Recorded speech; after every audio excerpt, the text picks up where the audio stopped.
Hello, Brain Damaged Philosopher here with another video lecture in my series on Eudaimonistic ethics, my personal ethics system.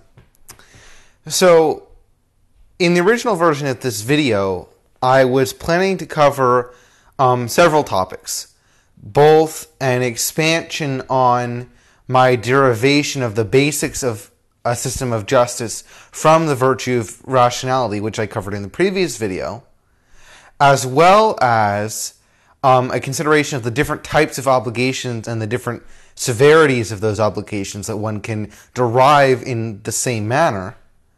And on top of that, I wanted to cover how ethical intuitionism is related to my derivation of justice and how it plays into the methodology of deriving conclusions from the basics of my system of justice.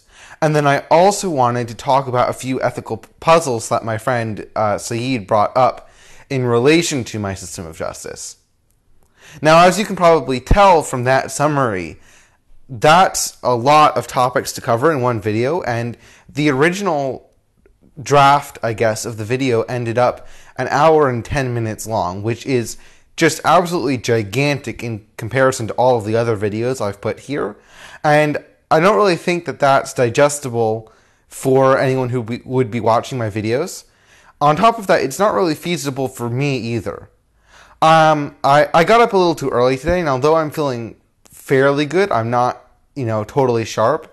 And so by the end, or maybe even by the midpoint actually, of the first draft of this video, I was pretty much barely coherent. Like, I was getting my points across, but with a lot of pauses and confusion and backtracking and stuff. So instead, what I decided to do is I'm actually going to split that video into a bunch of different videos based on the topic, and then make those subsections to my previous video on justice, which is closer to the format that I use for my other series and previously in this series as well anyway. Usually I use subsections to provide clarifications and explorations of some thesis that I originally put out in a single video. So, that format of subsections makes perfect sense here as well. So, in this video, I'm just going to expand a little on some specific components of the derivation of the basics of the system of justice and its methodology that I covered in the previous video. Much in the same way that I had a subsection concerning, evolutionary ethics and stuff earlier on. Yeah. So the basic idea here is that, and you know what, I think I'll cover ethical intuitionism in this video as well, because it's pretty much, it's related here as well, as I think I'll see in a second. So, yeah, the central idea with my system of justice is that there are certain commitments that pure abstract rationality forces us to have in our moral reasoning, and that we can't avoid having moral reasoning go along with any of our actions.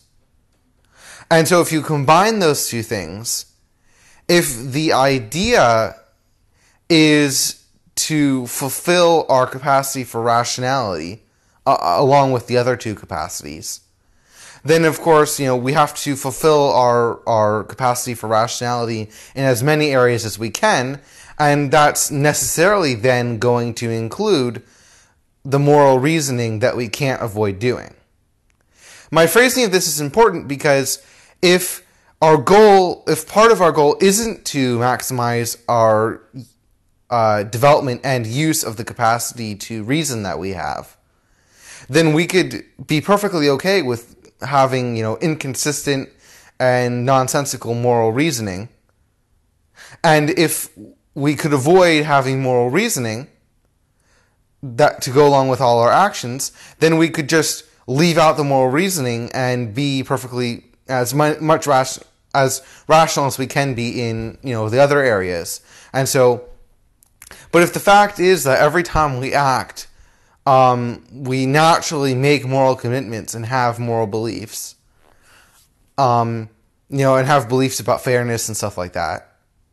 And at the same time, we also want to maximize our rationality. Then if you put those together, then that means that we want to have correct moral reasoning as much as possible. And since our moral reasoning is always tied to our actions, or at least our actions are always tied to moral reasoning, then that means that we'll want to have actions that follow correct, purely rational, as much as we're capable of anyway, moral reasoning.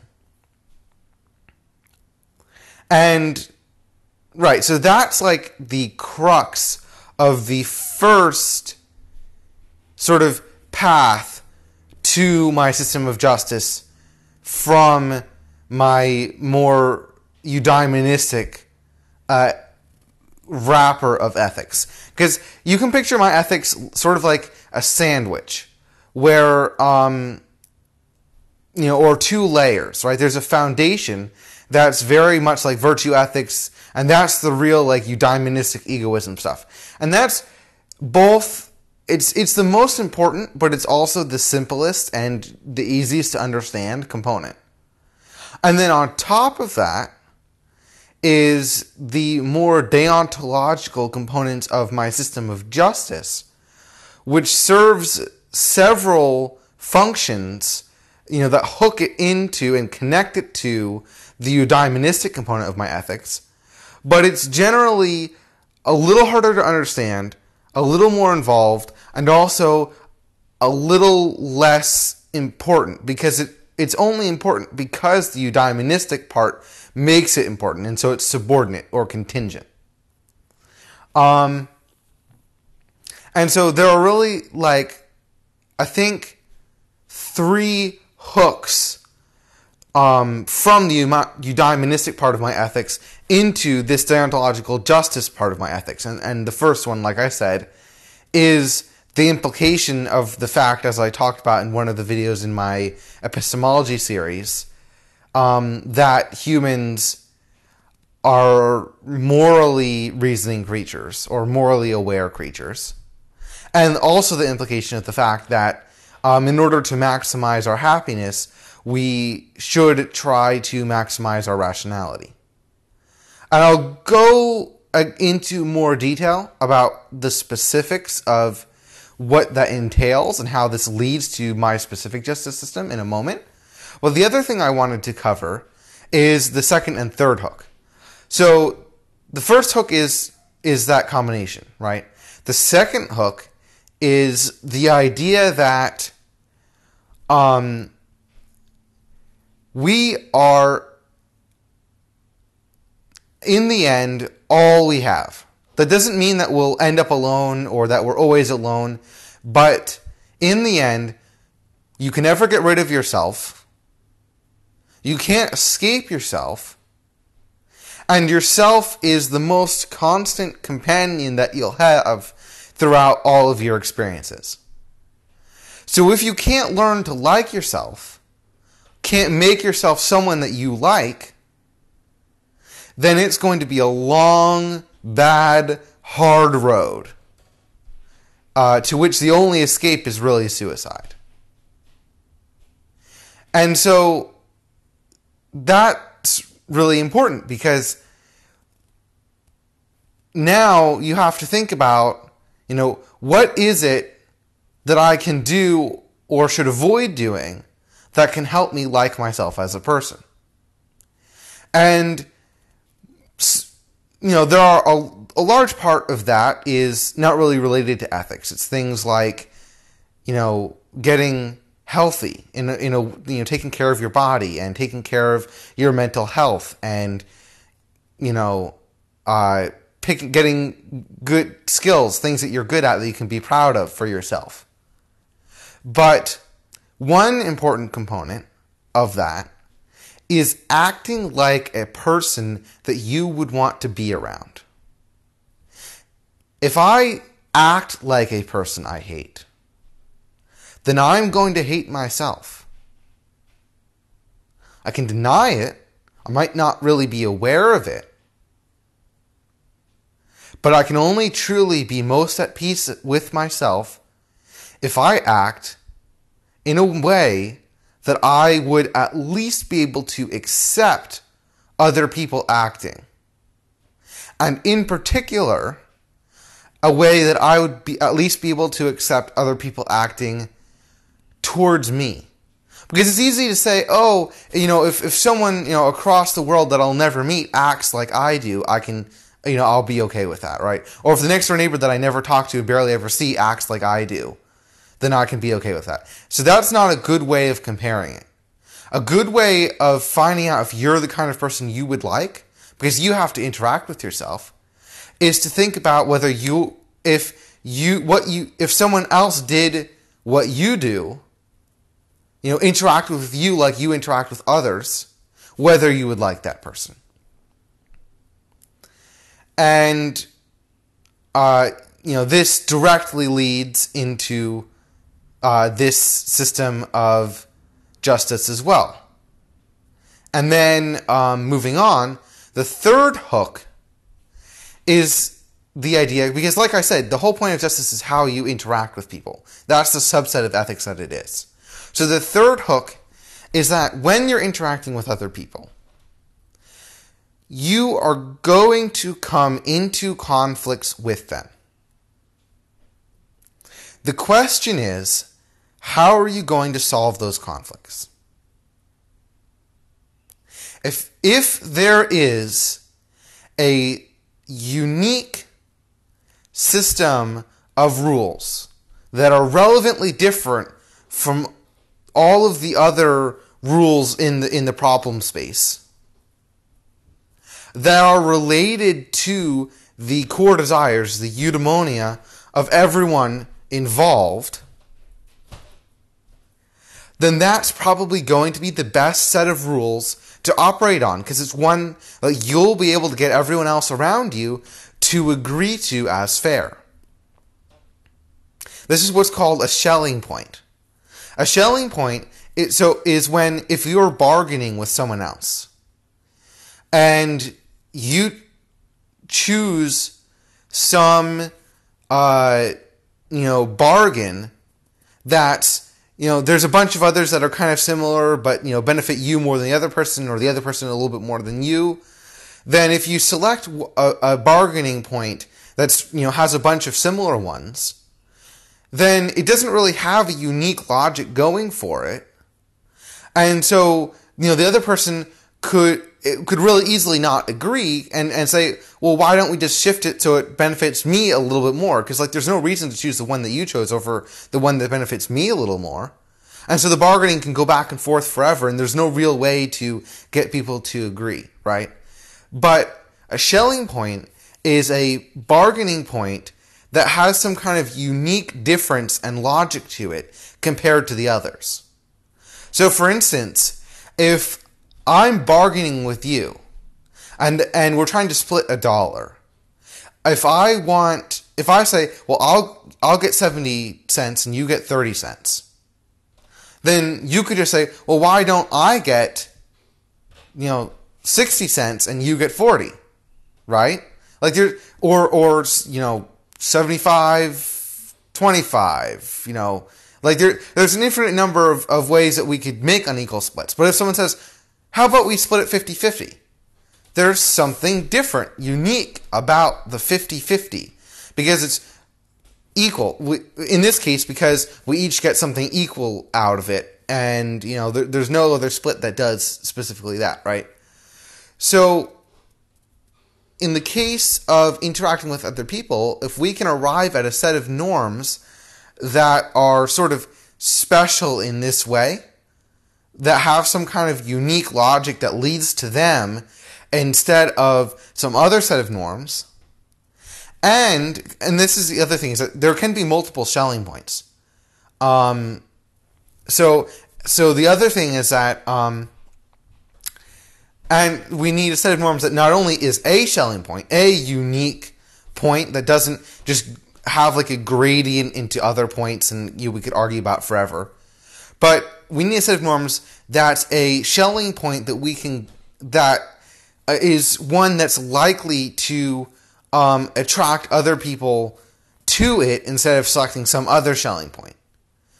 And so the way you can do that with norms is by tying in something about everyone's, innate desires that that they have from human nature into, like, finding a Schelling point that's part of its unique logic that leads to it is, from those desires that everyone involved has. And so that's the other point with the system of justice, is that hopefully it's a way to, it's not the only purely rational and, with a unique justification for it. It's not the only set of norms that has those things going for it, maybe.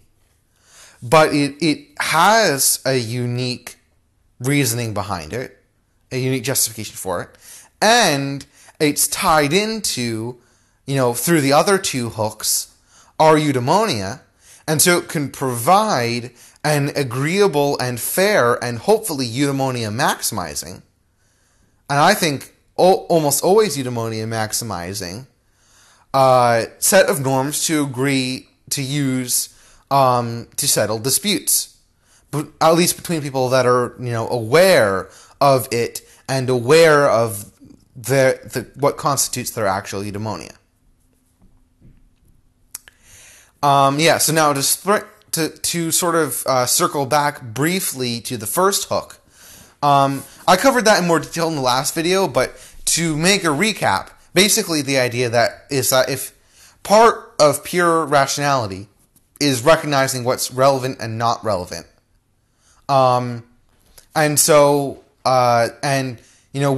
what's relevant to subjects and objects in moral reasoning are things that are by definition related to moral reasoning, such as the capacity to have morals and to hold moral propositions and do moral reasoning, and the propositions in moral reasoning that they actually hold. And so when acting towards other people, we necessarily hold certain, moral maxim about the permissibility of that action. And that moral maxim, when pure rationality is applied to it, you have to sort of slough off all of the extraneous details that aren't related to moral reasoning.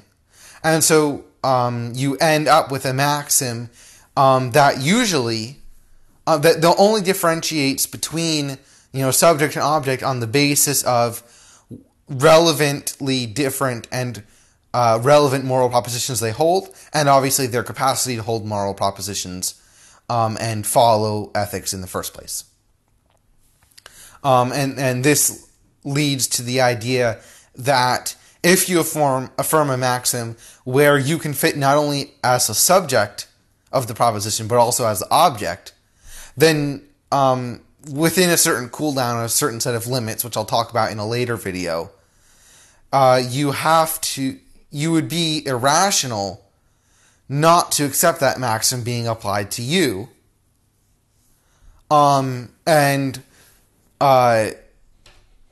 so you would also be sort of irrational, or at least, playing it really hypocritical and risky to, affirm such a maxim in the first place that you wouldn't like applied to you. So now you might be wondering where ethical intuitionism sort of fits in with all this, because, none of this is really sounding a lot like ethical intuitionism. Well, so in this case, I don't mean by ethical intuitionism like sort of the Michael Huemer idea that just like we have senses to discern the external world, our ethical intuitions are actually a product of some kind of sensus ethicitatis that perceives some kind of objectively real moral world, outside of us, and that, we can sort of systematize our ethical intuitions in order to come up with a necessarily like morally real and true moral system. There's a logic to that I could almost kind of, I could at least find interesting, which I don't usually say of, incorrect logic, but I still disagree with it. The kind of ethical intuitionism that I'm talking about is just, the treating, the idea that sometimes you can treat our ethical intuitions as a serious foundation for moral reasoning, or, as a serious premise in our moral reasoning. And the reason that I think you can do that is because part of the point, the whole point of my ethical system is to try to construct a system that will be, satisfying and fulfilling and interesting and stimulating and, all of the other, good things to follow. And humans do have built-in moral intuitions. And so, if my ethical system completely ignored or went completely contrary to our ethical intuitions, that would actually be a problem. Because even if it maximized, all of the other components of our eudaimonia, it would be leaving something on the table that doesn't necessarily have to be left on the table. And so, basically my point here is that I'm not, I don't use ethical intuitions, my own or, anyone else's, as a knockdown argument that something is correct. However, if my ethical intuitions happen to match up with my ethical reasoning, that because of my meta-ethics, right, and, the fact that, the point is to satisfy my, fulfillment, then, that's not only an extra bonus, but probably further confirmation that I've done something right. And, even better, if my moral reasoning matches up with, many other philosophers or thinkers or even religions or just, common expressions that people have, then, even better. That's further confirmation that I'm not leaving some part of our ethical intuitions that I could satisfy maybe on the table in my pursuit of, attempting to satisfy other parts of our eudaimonia. And where this gets interesting is because, sort of the purely rational system of, justice that I've expounded in the previous video and will be expanding on further in a number of interesting ways in the next couple of videos. Oh wait, I forgot what I said at the beginning of the sentence. Yeah, so that system of rationality that I described, of purely rational justice, it will have sort of places where it's not strictly specified what the conclusion should be or exactly how it should be applied.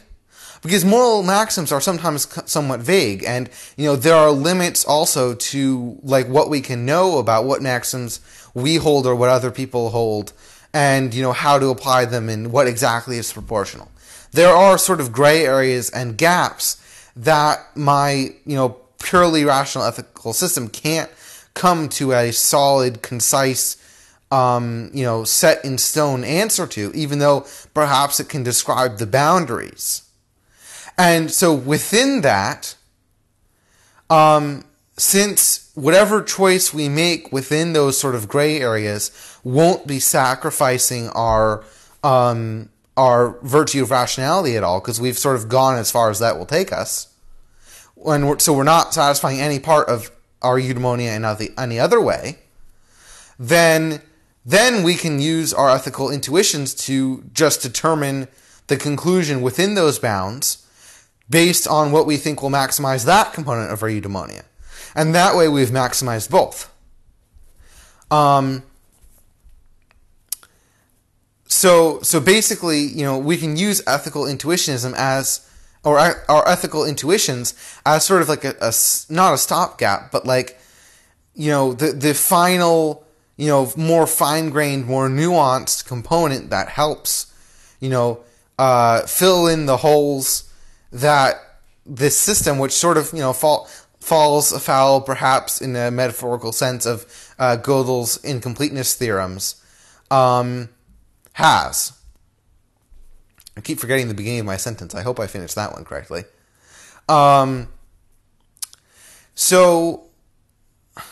Right.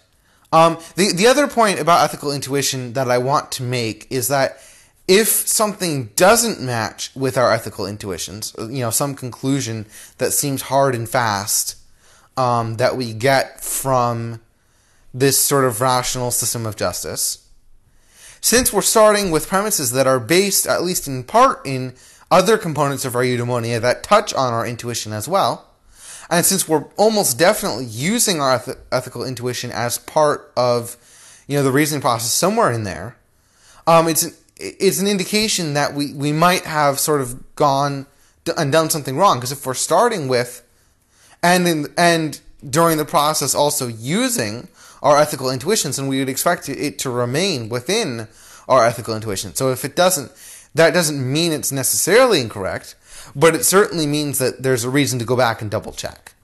And this is why moral hypotheticals are interesting to me. Because like someone who's a hard and fast like deontologist or natural law person who isn't aware that they're sometimes applying their ethical intuitions, or who doesn't, which is rarer but possible, they don't really, or at least shouldn't really care about moral hypotheticals, because whatever conclusion that their ethical system leads to about the hypothetical is sort of like a foregone conclusion, and whatever it is, they have to accept it. Like there's not really any reason to think about it beyond sort of maybe practicing how their moral system actually works in practice.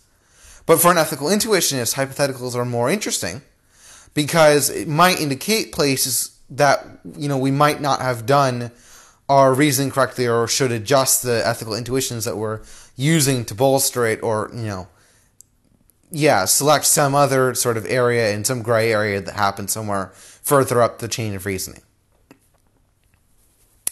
So I hope that was interesting. In the next video, I'm going to be covering obligations, and then the video after that, I'll be covering some ethical puzzles. So cool.